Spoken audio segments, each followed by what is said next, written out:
La lourde porte en acajou de la cuisine industrielle du domaine ne s'est pas simplement refermée. Elle s'est claquée avec un bruit assourdissant et terrifiant.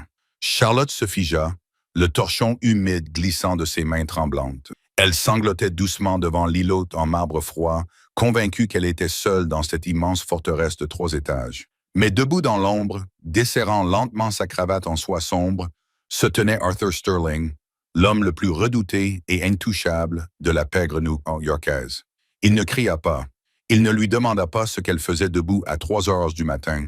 Il s'avança simplement dans la pénombre, ses yeux froids et perçants fixés sur l'échymose ombre enflée sur sa joue, et murmura une question qui allait déclencher un bain de sang. « Qui t'a fait ça? » Charlotte Evans n'avait jamais eu l'intention de passer la moitié de sa vingtaine à nettoyer du sang séché sur des tapis persans importés.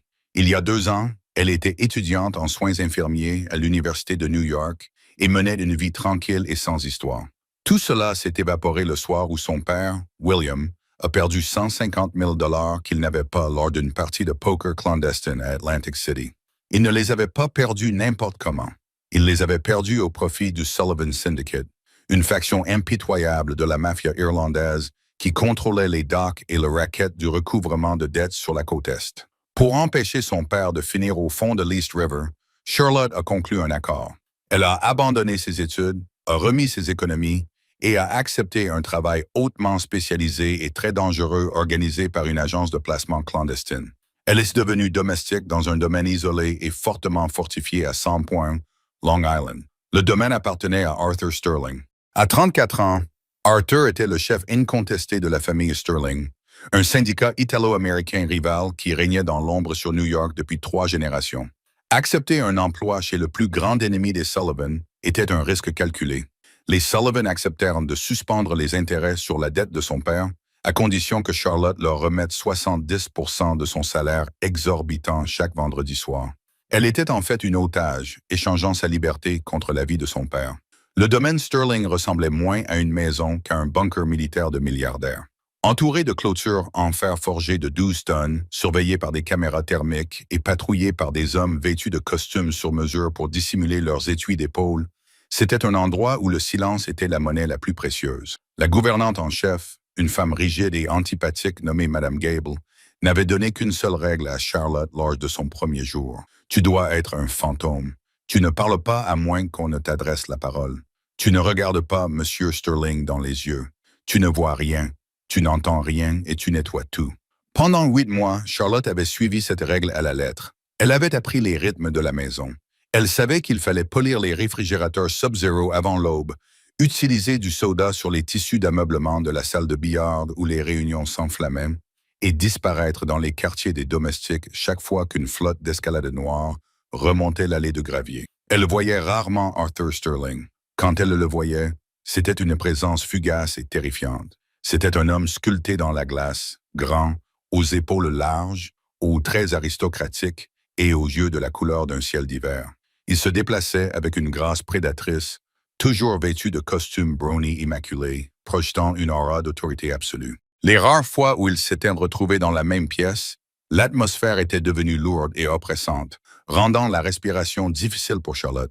Il ne lui avait jamais adressé la parole. Elle n'était qu'un élément du décor jusqu'à un mardi soir pluvieux de fin octobre. Le service de Charlotte était terminé depuis des heures, mais elle ne parvenait pas à trouver le sommeil. Demain était vendredi, jour de collecte. Il lui manquait 2 000 $. Une facture médicale inattendue pour le foie défaillant de son père avait entamé son enveloppe d'argent liquide. Paniquée, elle s'était échappée des quartiers des domestiques pour aller jeter les déchets de cuisine dans l'incinérateur à l'arrière, espérant que l'air froid lui éclaircirait les idées. L'entrée de service à l'arrière du domaine était un rare angle mort pour les caméras de sécurité, protégées par un épais couvert de chaînes centenaires.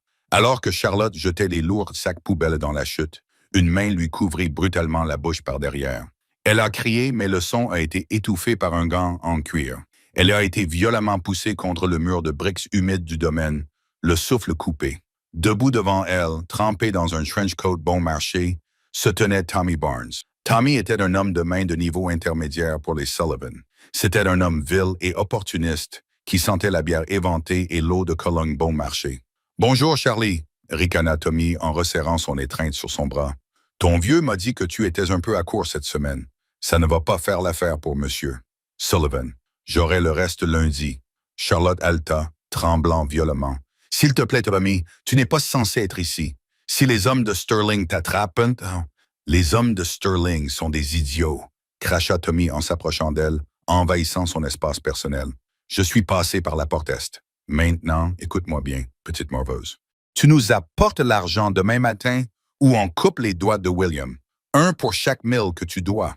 Je ne peux pas, pleura Charlotte, les larmes aux yeux. Je ne l'ai pas. Les yeux de Tommy s'assombrirent. Il leva la main et la frappa au visage avec un claquement écœurant.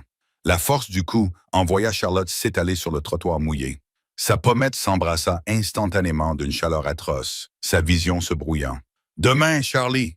murmura Tommy en lui donnant un léger coup de pied dans les côtes avant de tourner les talons. « Où ton père, Ismo ?» Tommy se fondit dans l'ombre, laissant Charlotte seule sous la pluie glaciale. Terrifiée, souffrante et complètement brisée, elle se releva péniblement. Elle ne retourna pas dans sa petite chambre. Elle ne pouvait pas affronter l'isolement.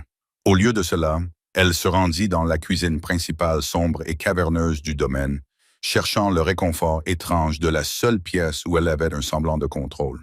La cuisine du domaine Sterling était un chef-d'œuvre de design culinaire moderne, avec ses comptoirs en marbre blanc brillant, ses appareils électroménagers en acier inoxydable et ses casseroles en cuivre suspendues à un support au-dessus de la tête, comme des cloches silencieuses. À 3h15 du matin, le seul bruit était le ronronnement faible et régulier de l'énorme réfrigérateur industriel. Charlotte se tenait debout devant l'îlot, appuyée sur ses paumes. Un sac de petites pois surgelés, enveloppé dans un torchon, était pressé contre le côté droit de son visage. La peau prenait déjà une teinte violacée et noire. Elle laissa échapper un sanglot étouffé et saccadé. Elle était piégée. Si elle n'obtenait pas l'argent, son père serait mutilé, voire tué. Si elle demandait une avance à Madame Gable, celle-ci lui poserait des questions. Si elle s'enfuyait, les Sullivan la retrouveraient. Il n'y avait aucune issue. Le poids de son désespoir l'écrasait, et elle laissa tomber sa tête sur le marbre froid, pleurant sans pouvoir se contrôler. Elle pleurait pour son avenir perdu, pour la faiblesse de son père, et pour la terreur suffocante de vivre sous la coupe de monstres. Elle était tellement consumée par son chagrin qu'elle n'entendit pas les pas légers sur le tapis personne dans le couloir. Elle n'entendit pas le craquement des planches. Ce qu'elle entendit, ce fut le bruit de la porte. Clic. C'était le bruit métallique sourd du verrou qui se refermait. Charlotte eut le souffle coupé et releva brusquement la tête. Le sac de petites pois tomba sur le sol, se répandant sur le carrelage importé. Debout juste à l'intérieur de la porte, la main toujours posée sur la serrure en laiton, se tenait Arthur Sterling. Il venait manifestement de rentrer du travail. Sa veste de costume sur mesure était jetée sur un bras, et sa chemise blanche était déboutonnée au niveau du col, révélant une cicatrice sur sa gorge. Il sentait légèrement la pluie, le scotch cher et l'odeur métallique âcre de la poudre à canon. Charlotte sentit son sang se glacer. La règle absolue de la maison, ne jamais être vue, ne jamais déranger, résonnait dans son esprit. Elle recula précipitamment, heurtant le bord de l'évier, le cœur battant à tout rompre dans sa poitrine, comme un oiseau pris au piège. « Monsieur Sterling », balbutia-t-elle en inclinant rapidement la tête, les mains tremblant si violemment qu'elle dut s'agripper au bord du comptoir pour se stabiliser. « Je m'excuse. J'étais sur le point de partir. Je vais nettoyer le sol. Je suis désolé. Arrêtez. » Sa voix était grave et résonnante, imposant une obéissance immédiate. Elle n'était pas forte, mais elle remplissait la pièce caverneuse, ne laissant aucune place à la discussion. Arthur ne se dirigea pas vers la sortie. Au lieu de cela, il jeta sa veste sur un tabouret à proximité. Ses yeux, habituellement impassibles et éteints par la violence de son univers, étaient fixés intensément sur son visage, ou plutôt sur le côté de son visage qu'elle essayait désespérément de cacher. Il fit un pas lent et délibéré vers elle. Charlotte se plaqua contre l'évier, souhaitant pouvoir se fondre dans l'acier inoxydable. Tous ses instincts lui criaient de s'enfuir, mais fuir Arthur Sterling équivalait à une condamnation à mort. Il s'arrêta à quelques centimètres d'elle. Sa taille imposante, sa présence physique était écrasante. Charlotte ferma les yeux, attendant la réprimande, attendant qu'il la licencie, ou pire. Au lieu de cela, elle sentit le toucher étonnamment doux de ses jointures contre sa joue indemne. « Regarde-moi » ordonna-t-il doucement. Charlotte ouvrit les yeux. Il était si proche qu'elle pouvait voir les reflets argentés dans ses iris. Lentement, péniblement, Arthur détourna son regard de ses yeux pour le poser sur l'énorme ecchymose ombre qui gonflait sa pommette. Un muscle se contracta dans sa mâchoire.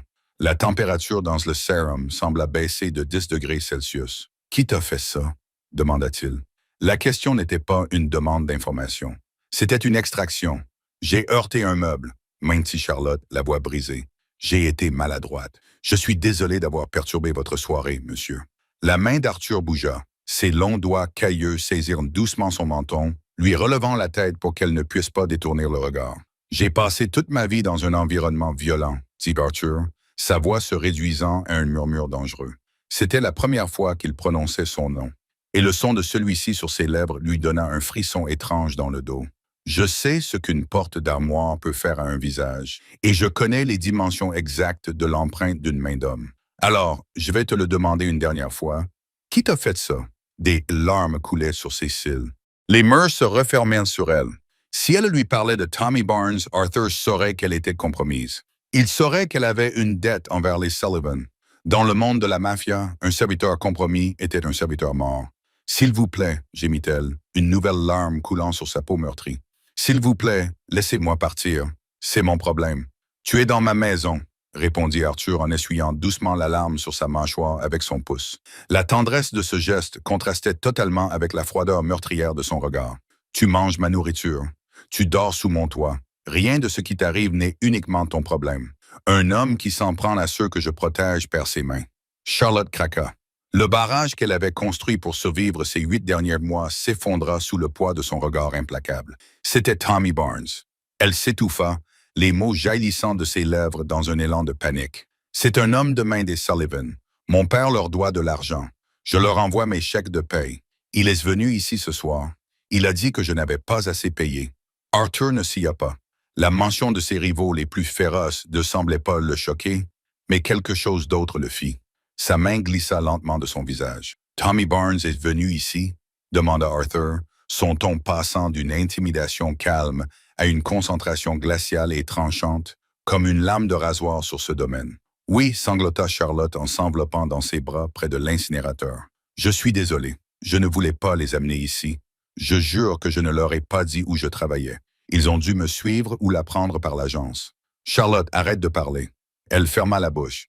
Arthur lui tourna le dos, posant ses mains à plat sur l'îlot en marbre. Il fixa le mur blanc pendant un long moment. Quand il finit par parler, ce n'était pas à propos de la dette, de son père ou de l'ecchymose sur son visage. « La porte nécessite un scan biométrique et un code algorithmique à 8 chiffres qui change toutes les 12 heures, » déclara Arthur, d'une voix dénuée de toute émotion. C'était la voix d'un général analysant un champ de bataille. Un voyou de bas étage comme Tommy Barnes ne pirate pas un système de sécurité de niveau militaire. Il n'escalade pas une clôture électrifiée de 12 tonnes sans déclencher l'alarme. Arthur tourna lentement la tête pour la regarder par-dessus son épaule.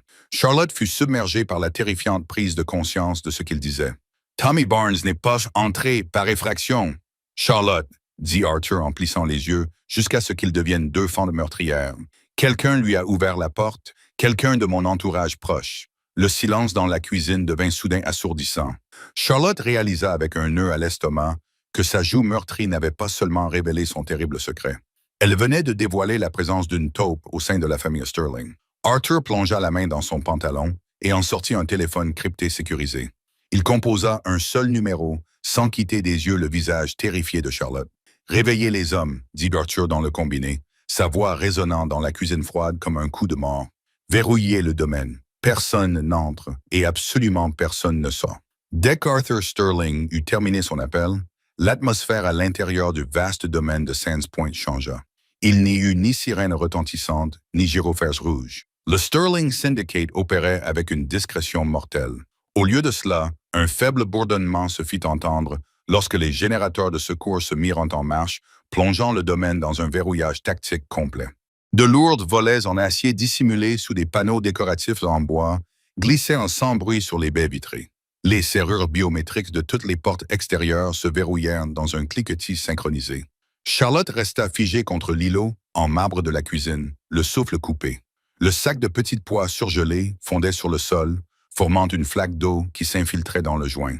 Elle avait déclenché une guerre. Arthur remit son téléphone crypté dans la poche de son pantalon sur mesure. Son attitude avait complètement changé.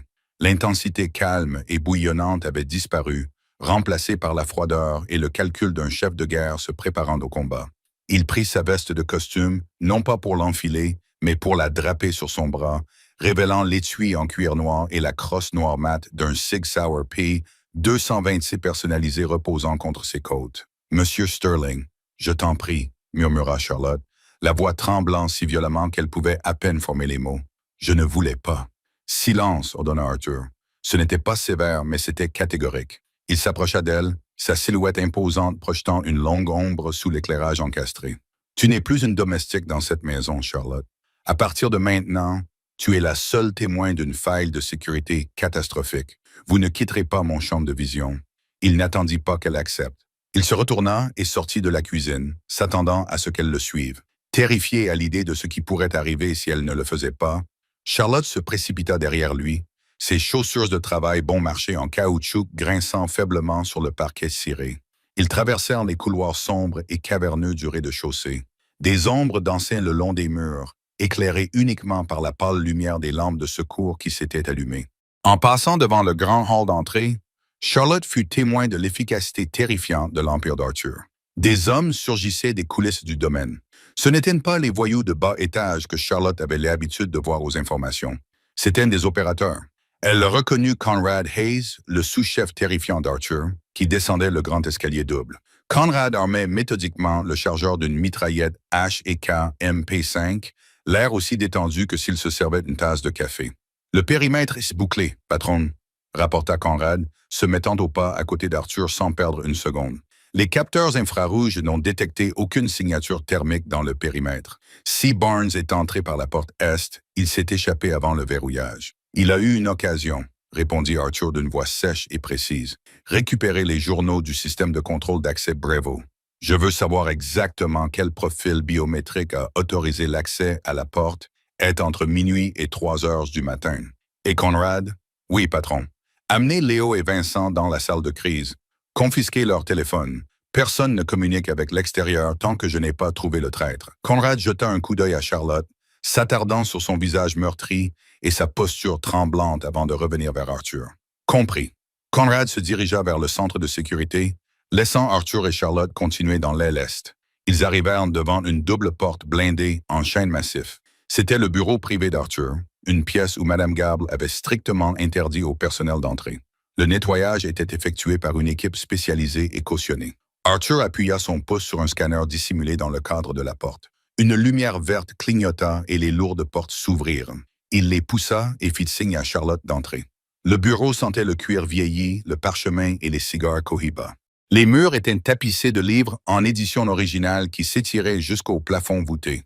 Un immense bureau en acajou trônait au centre de la pièce, flanqué de 2 fauteuils Chesterfield en cuir profond. « Asseyez-vous » ordonna Arthur en désignant l'un des fauteuils. Charlotte obéit, ses jambes faiblissant presque lorsqu'elle s'enfonça dans le cuir moelleux. Elle ramena ses genoux contre sa poitrine, se recroquevillant en boule pour se protéger. Elle se sentait complètement déplacée, une fille vêtue d'un uniforme gris délavé, assise dans une pièce où se décidait le sort de la pègre new-yorkaise. Arthur contourna son bureau, mais ne s'assit pas. Il ouvrit le tiroir du bas et en sortit une trousse médicale tactique. Il revint vers elle et s'accroupit devant elle, les genoux posés sur le tapis Pearson Vintage. « Regarde-moi » dit-il doucement. Charlotte leva lentement la tête, tressaillant lorsque ses grandes mains calleuses se tendirent vers son visage, mais son toucher était étonnamment doux. Il ouvrit un tampon imbibé d'alcool stérile. « Ça va piquer » l'avertit-il d'une voix grave. Il tamponna l'antiseptique sur une petite coupure qui s'était formée sous l'énorme ecchymose sur sa pommette. Charlotte siffla, les yeux remplis de larmes. Arthur ne s'excusa pas, mais il ralentit ses mouvements, les yeux rivés sur la blessure avec une concentration sombre et terrifiante. « Tommy Barnes » dit Arthur doucement, en appliquant une fine couche de pommade arnica pour réduire le gonflement. Un collecteur de niveau intermédiaire pour les Sullivan. Il a un casier judiciaire pour voies de fait graves et extorsion. Il opère principalement depuis les docks de Red Hook. C'est lui qui t'a frappé? Oui, balbutia Charlotte. Mon père. Il a un problème de jeu. Il a perdu 150 000 $ à l'un de leurs jeux de cartes. Et tu as remboursé cette dette? Déduisit Arthur, la mâchoire crispée. Avec le salaire que je te verse, Charlotte acquiesça tristement. 70% chaque vendredi. Si j'arrête, ils le tueront. Arthur remit les fournitures médicales dans la trousse et se redressa de toute sa hauteur, la regardant de haut. Tu as laissé un syndicat rival t'extorquer de l'argent alors que tu vivais sous mon toit. Tu as laissé un homme de main des Sullivan entrer dans ma propriété. Selon les lois de notre monde, Charlotte, je devrais te mettre une balle dans la tête immédiatement. Charlotte laissa échapper un sanglot brisé, enfouissant son visage dans ses mains. Elle savait que cela allait arriver. La peine pour avoir amené l'ennemi à sa porte était la mort. Mais Arthur continua, sa voix tranchant sa panique comme un couteau.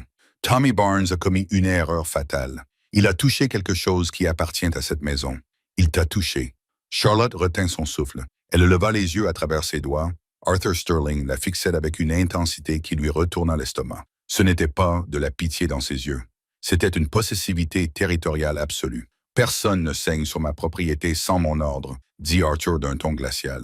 Et personne à l'intérieur de mes murs n'est touché par un Sullivan. La dette de ton père ne te concerne plus. Elle est désormais la mienne. Avant que Charlotte n'ait pu assimiler le poids de ses paroles, un coup sec retentit à la porte du bureau. « Patron !» La voix de Conrad traversa le lourd bois de chêne. « Nous avons les journaux. Léo et Vincent sont dans la salle de crise. » Arthur ne quitta pas Charlotte des yeux. « Restez assise. Ne bougez pas. Ne faites pas de bruit. » Il se retourna et sortit de la pièce. Les lourdes portes se refermèrent derrière lui, puis laissant Charlotte seule dans le bureau faiblement éclairé, le cœur battant à toute rompre. La salle de crise était située juste en bas du couloir, à côté du bureau d'Arthur. C'était un bunker austère sans fenêtre, équipé de moniteurs de surveillance à la pointe de la technologie, d'une longue table en acier et d'une insonorisation si dense qu'on se serait cru dans un vide. Lorsque Arthur entra, l'atmosphère était lourde de tension.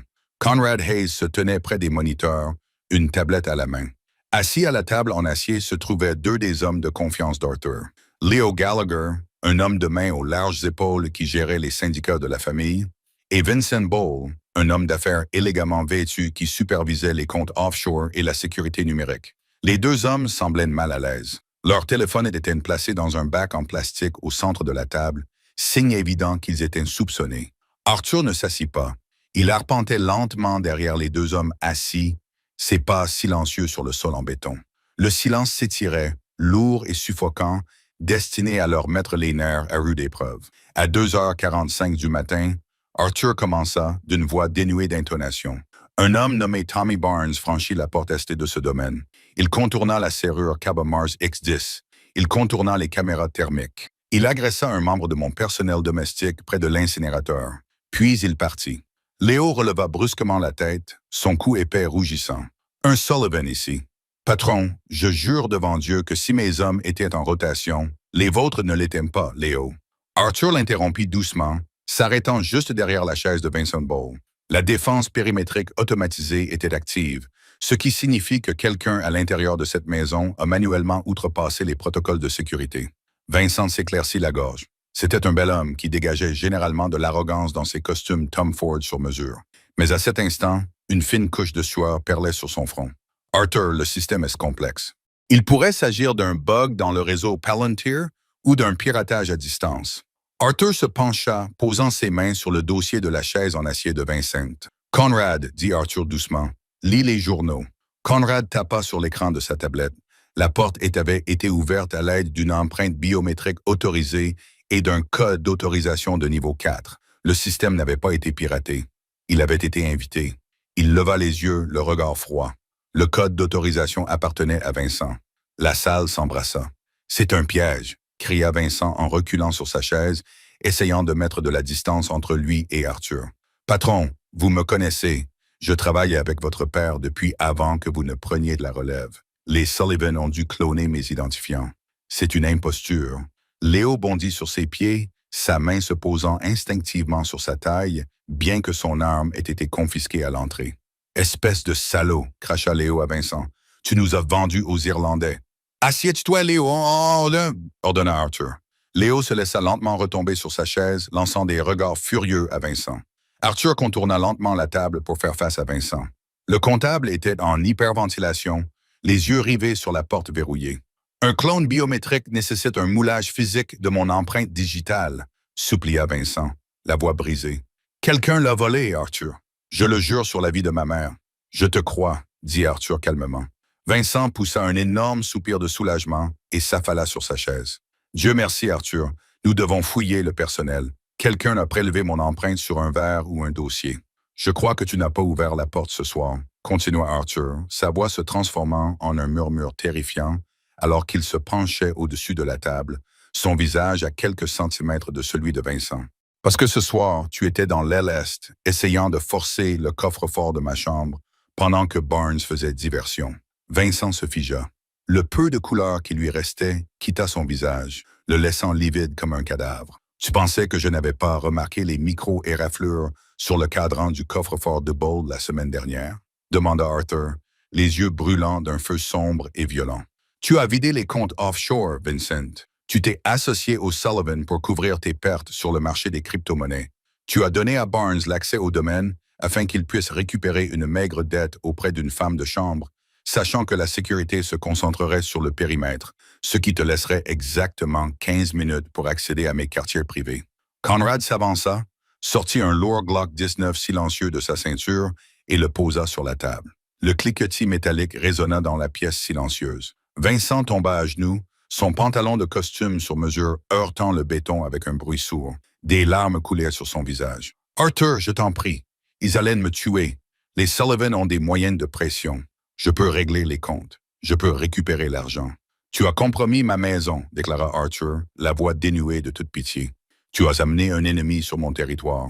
Tu as mis mon peuple en danger. » Arthur ramassa le Glock silencieux. Dans le bureau, au bout du couloir, Charlotte sursauta violemment lorsqu'un bruit sourd et étouffé résonna à travers les lourdes portes en chêne, suivi du bruit écœurant de quelque chose de lourd tombant sur le sol. Elle plaqua ses mains sur sa bouche, étouffant un cri. Elle savait exactement ce qu'était ce bruit. La réalité du monde dans lequel elle était piégée s'abattit sur elle avec un poids écrasant. Arthur Sterling n'était pas seulement un employeur strict, il était juge, jury et bourreau. 10 minutes plus tard, les portes du bureau s'ouvrirent. Charlotte se précipita au fond du fauteuil en cuir, le cœur battant à tout rompre. Arthur entra dans la pièce. Il avait retiré son étui d'épaule et retroussé les manches de sa chemise blanche, révélant des avant-bras musclés et couverts de vieilles cicatrices. Il y avait une seule petite tache de sang rouge sur son poignet blanc immaculé. Il se dirigea vers une carafe en cristal posée sur une table d'appoint et versa 2 doigts de liquide ambré Macallan 25 dans un verre. Il le but d'un trait, lui tournant le dos. « On s'est occupé de la taupe », dit Arthur calmement en posant le verre. Charlotte ne trouvait pas sa voix. Elle se contenta d'acquiescer, tremblante. Arthur se tourna vers elle. La froideur mortelle de la cuisine s'était estompée, remplacée par une fatigue intense et pesante. Il regarda son visage meurtri, ses yeux terrifiés et la façon dont elle se reculait. « Tu as peur de moi, constata-t-il. Ce n'était pas une question. »« Oui, » murmura Charlotte, la vérité lui échappant avant qu'elle ne puisse la retenir. Arthur s'avança lentement vers elle, s'arrêtant juste au bord du tapis persan. « Tu devrais avoir peur. Le monde dans lequel je vis est totalement impitoyable. Mais comprends bien ceci, Charlotte. » Il se pencha, posa une main sur l'accoudoir de sa chaise, la piégeant dans son emprise. « À partir de maintenant, tu appartiens à la famille Sterling, » dit Arthur d'une voix grave et rauque qui fit monter une vague de chaleur dans ses veines glacées. « Tommy Barnes ne te touchera plus jamais. Les Sullivan ne menaceront plus jamais ton père. Ta dette est effacée. » Charlotte leva les yeux vers ses yeux argentés, complètement bouleversée. « Pourquoi? Pourquoi ferais-tu cela pour moi? » Le regard d'Arthur se posa sur ses lèvres pendant une fraction de seconde avant de revenir vers ses yeux. « Parce que tu saignes sur mon sol, Charlotte, et ce qui se passe dans ma maison me regarde. Maintenant, essaie de dormir. Demain, nous entrons en guerre contre les Sullivan. » Charlotte se réveilla avec une odeur inconnue de lavande et de linge fraîchement repassé. Elle n'était pas dans les quartiers exigus et sans fenêtres des domestiques situés au-dessus du garage. Elle était dans l'aile est, le secteur sécurisé réservé à la famille du domaine de Sands Point. Les murs étaient recouverts de lourds rideaux de soie couleur crème, et le soleil matinal se reflétait sur les bords des rideaux occultants. Un léger coup à la porte la fit sursauter. La porte s'ouvrit et Madame Gable, la gouvernante en chef, entra. Cette femme rigide et antipathique, qui avait tourmenté Charlotte pendant 8 mois, gardait désormais les yeux rivés au sol. Elle tenait un plateau en argent sur lequel se trouvait une théière de thé Earl Grey, des toasts et un ensemble de vêtements propres et sur mesure qui n'appartenaient manifestement pas à l'uniforme du personnel. Bonjour, mademoiselle Evans, dit madame Gable d'une voix tendue et légèrement tremblante. L'utilisation soudaine du nom de famille de Charlotte plutôt que celui de jeune fille était déconcertante. Monsieur Sterling m'a demandé de vous apporter votre petit déjeuner. Quand vous serez prête, il vous attend dans le salon. Merci, madame Gable, murmura Charlotte en remontant la lourde couette jusqu'à son menton. On m'a demandé de vous informer que votre père, William, a été transféré, ajouta précipitamment madame Gable, jetant un regard rapide et craintif au visage meurtri de Charlotte. Monsieur Hayes a facilité son transfert de son appartement du Queens vers un établissement médical privé sécurisé dans le nord de l'État de New York à 4 heures du matin. Il est sous surveillance armée 24 heures sur 24. Les Sullivan ne peuvent pas le joindre. Charlotte eut le souffle coupé. Le poids écrasant qui pesait sur sa poitrine depuis 2 ans s'évapora instantanément, remplacé par un sentiment vertigineux d'incrédulité. Arthur n'avait pas seulement fait une promesse dans le feu de l'action. Il avait mobilisé ses hommes au milieu de la nuit pour mettre en sécurité le seul membre vivant de sa famille. 20 minutes plus tard, vêtu d'un pull en cachemire doux et d'un pantalon ajusté fourni par madame Gable, Charlotte parcourut les couloirs labyrinthiques menant au solarium. L'atmosphère du domaine était méconnaissable. Le bourdonnement discret d'une retraite de milliardaire avait été remplacé par l'énergie concentrée d'un centre de commandement militaire. Des hommes en tenue tactique, armés de fusils noirs mat, surveillaient le périmètre depuis les fenêtres fortement teintées. Arthur l'attendait dans le solarium vitré donnant sur le détroit de Long Island. Il se tenait debout devant une immense table en teck recouverte de plans architecturaux, d'impressions satellites et de tablettes numériques. Conrad Hayes et Leo Gallagher se tenaient à ses côtés, l'air grave et concentré. Lorsque Charlotte entra, la conversation s'arrêta. Léo et Conrad se redressèrent immédiatement et lui adressèrent un bref signe de tête respectueux. Un changement de protocole stupéfiant. Arthur leva les yeux, ses yeux argentés la balayant du regard, s'attardant une fraction de seconde sur l'échymose violet foncé qui fleurissait sur sa joue avant de croiser son regard. « Asseyez-vous, Charlotte, » dit Arthur en lui indiquant une chaise en fer à côté de lui.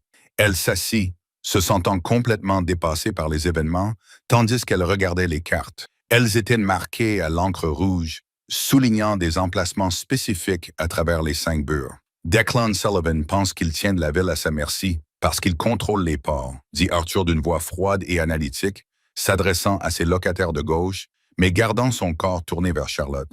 Il croit que les anciens traités de mon père me lient encore. Hier soir, il a envoyé un chien à ma porte. Aujourd'hui, nous brûlons ses chenilles.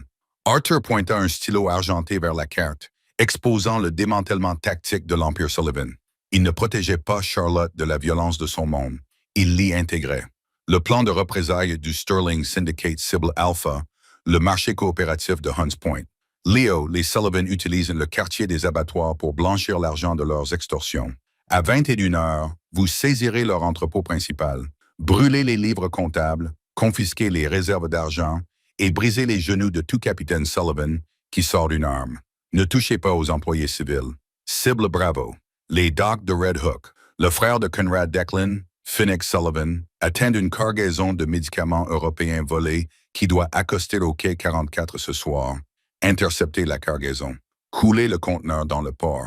Je veux que Phoenix le voie couler. Cible astérisque. Charlie, dette. La trahison de Vincent nous a donné une petite opportunité.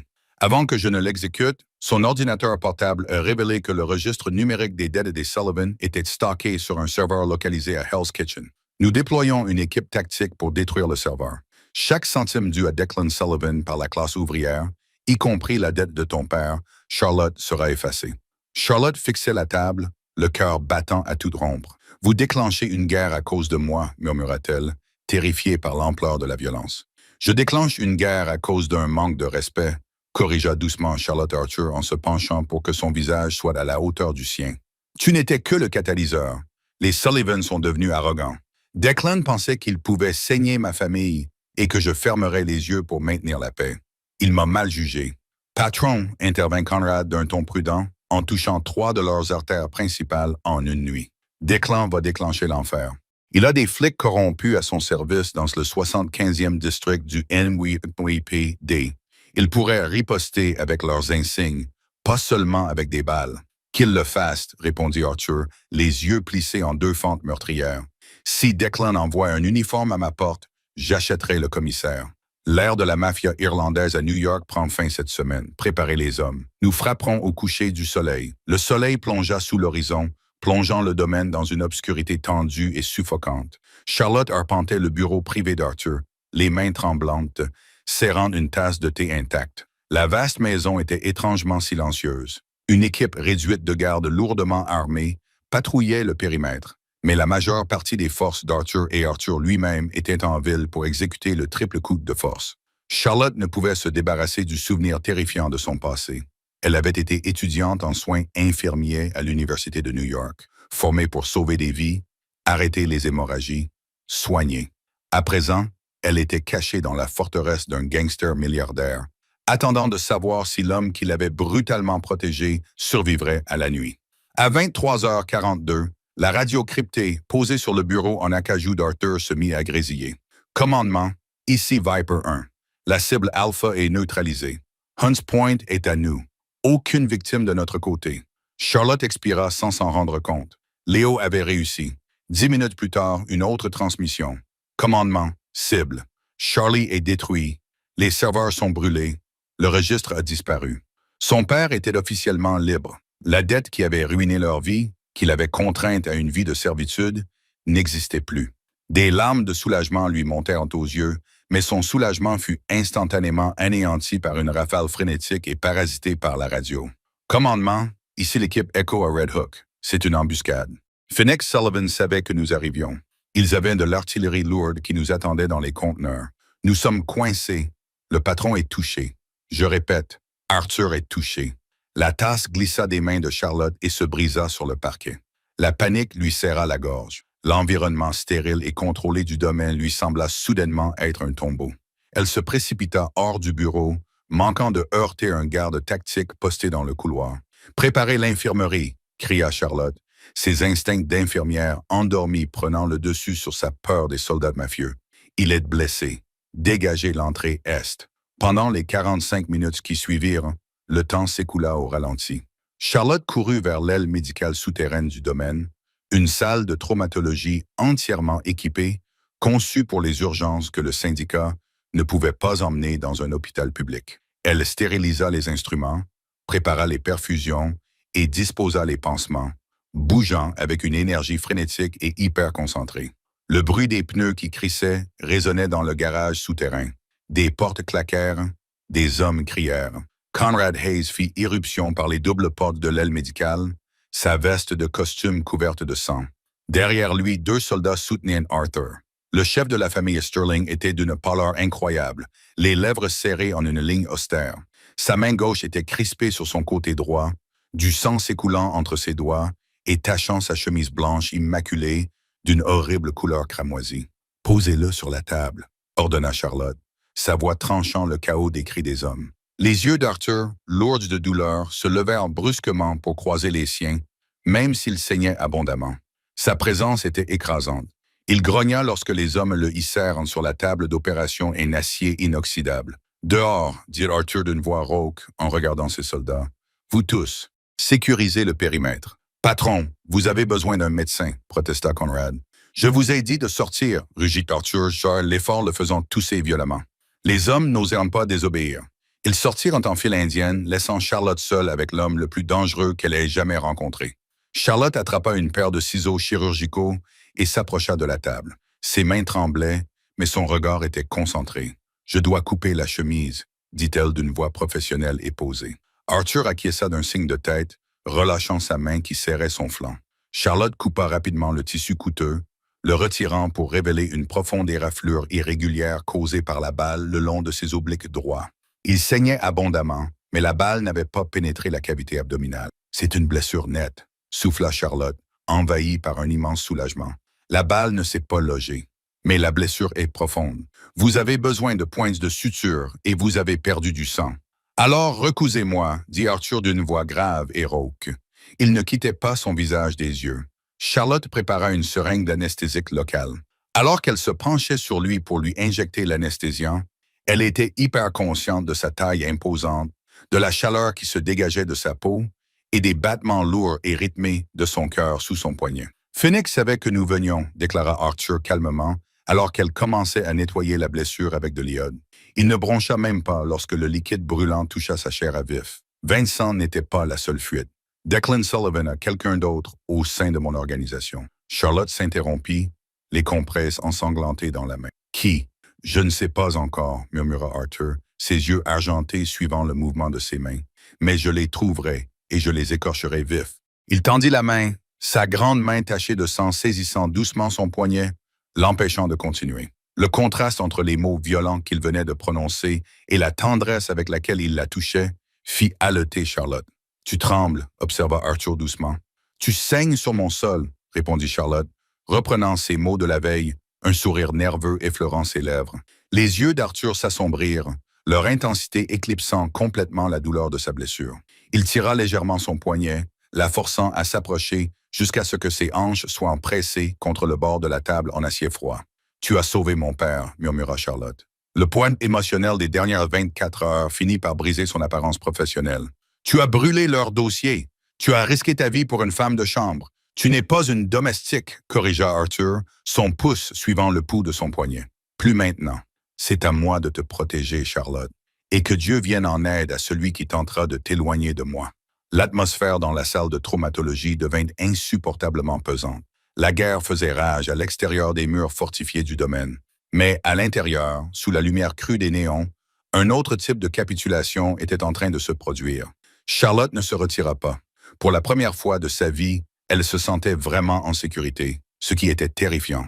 Les 48 heures qui suivirent au domaine de Sands Point furent un tourbillon de manœuvres tactiques, d'ordres chuchotés et de cliquetis métalliques de nouveaux chargeurs insérés dans les fusils d'assaut Heckler et Koch. Arthur Sterling, animé par sa seule volonté et les fortes doses d'antibiotiques que Charlotte lui administrait, refusa de rester à l'infirmerie. Il transforma le salarium en une salle de guerre lourdement gardée, son flanc recousu étroitement maintenu par un gilet pare-balles sur mesure. Charlotte était officiellement passée du statut de membre invisible du personnel à celui de femme la plus protégée de New York. Deux des gardes personnels les plus élitistes d'Arthur, des hommes silencieux qui se déplaçaient comme des ombres, étaient postés devant la porte de sa chambre. Mais la sécurité du domaine semblait illusoire. Le fait de savoir qu'un deuxième traître respirait le même air filtré rendait Charlotte plus nerveuse qu'une corde de piano. La percée ne vint pas des fichiers décryptés de Vincent ni d'un homme de main de Sullivan torturé. Elle vint d'un simple et terrifiant lapsus. C'était le jeudi soir. Le ciel au-dessus de Long Island était couleur fer rouillé, promettant une violente tempête. Charlotte était dans la cuisine principale, en train de préparer une cafetière de café noir pour les hommes dans le salarium. Leo Gallagher, l'homme de main aux larges épaules d'Arthur, poussa les portes battantes.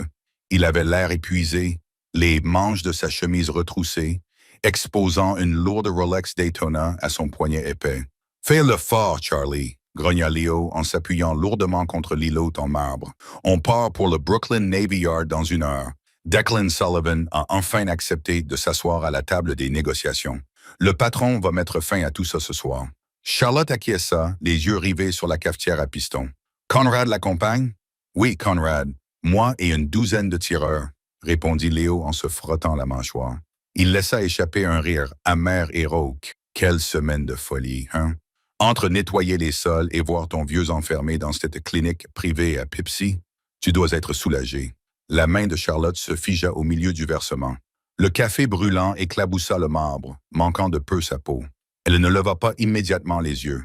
Son esprit s'emballa, reconstituant la chronologie avec une clarté terrifiante. Quand Arthur avait ordonné le transfert de William Evans dans un établissement sécurisé, il avait donné l'ordre à Conrad Hayes au milieu de la nuit. Charlotte était dans la pièce.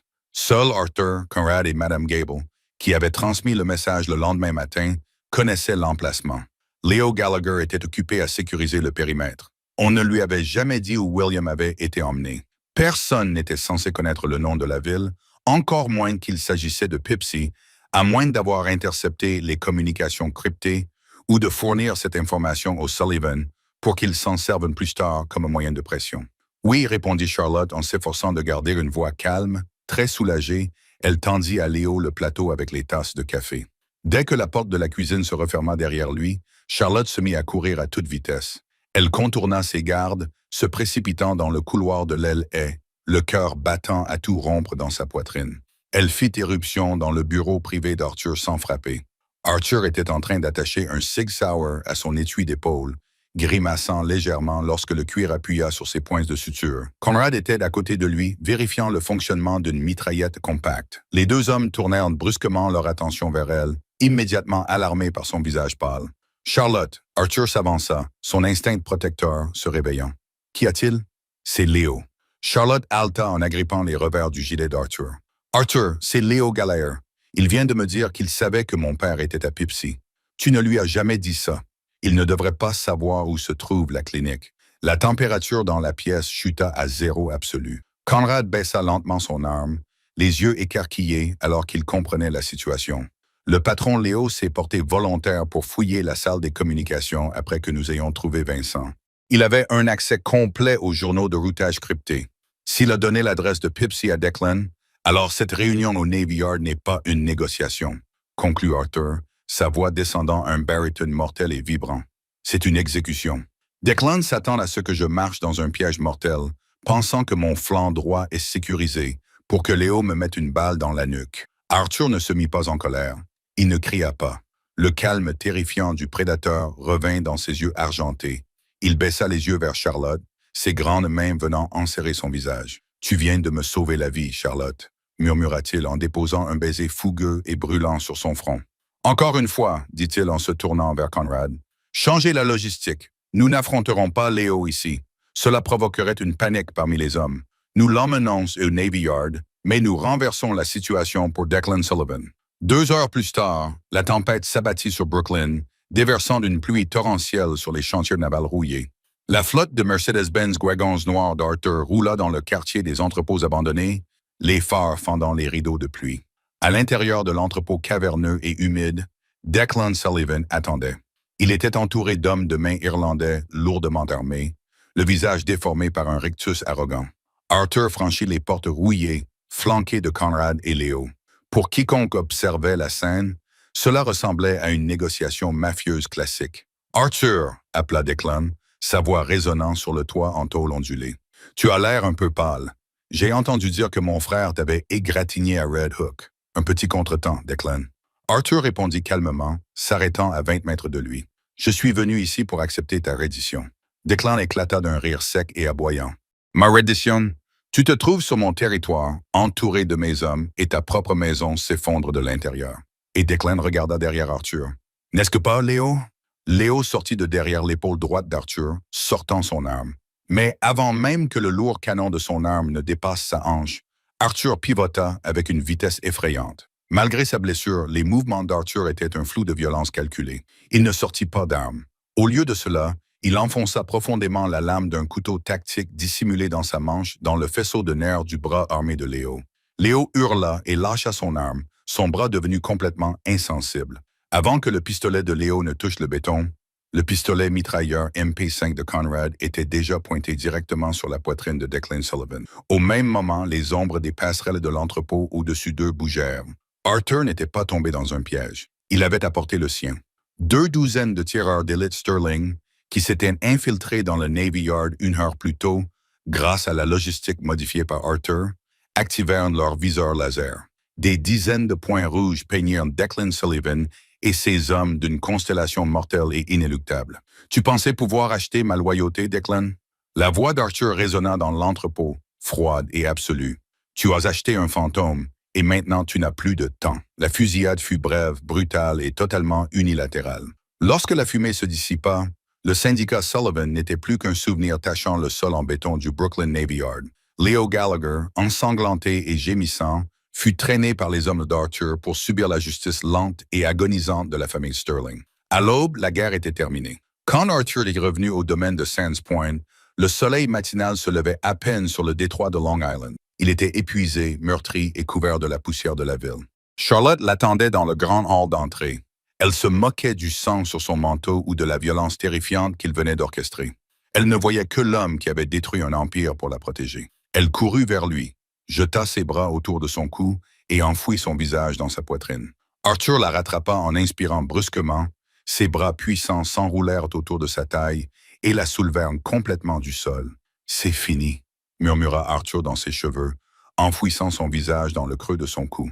Ils ne te toucheront plus jamais. Tu es en sécurité. Tu es à moi. À toi, murmura Charlotte en retour, pressant ses lèvres contre sa mâchoire, embrassant pleinement le monstre magnifique et dangereux dont elle était tombée amoureuse. La servante invisible avait disparu. À sa place se tenait la reine intouchable de l'Empire Sterling. La saga palpitante de Charlotte et Arthur prouve que le véritable pouvoir ne consiste pas seulement à régner sur le monde souterrain. Il s'agit plutôt des efforts qu'un homme est prêt à faire pour protéger la femme qui a conquis son cœur de manière inattendue. De femme de chambre terrifiée, cachant ses bleus à reine stratégique d'un empire mafieux, le parcours de Charlotte est un témoignage de survie, de loyauté et d'amour forgé dans les flammes de la trahison. La guerre entre les Sterling et les Sullivan est peut-être terminée, mais la passion et le danger de leur monde perdureront à jamais. La loyauté impitoyable d'Arthur vous a-t-elle complètement coupé le souffle?